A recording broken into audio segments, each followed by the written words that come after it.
Jou daaglikse CLF inspirasie. Gee.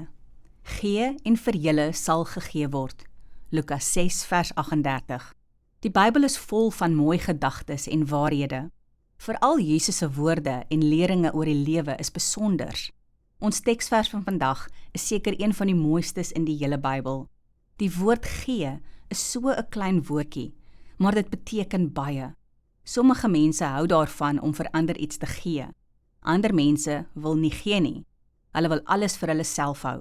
Jesus sê in ons teksvers dat ons moet leer om te gee, en dan sal weer vir ons gegee word. As jy baie liefde aan ander gee, sal mense ook vir jou lief wees.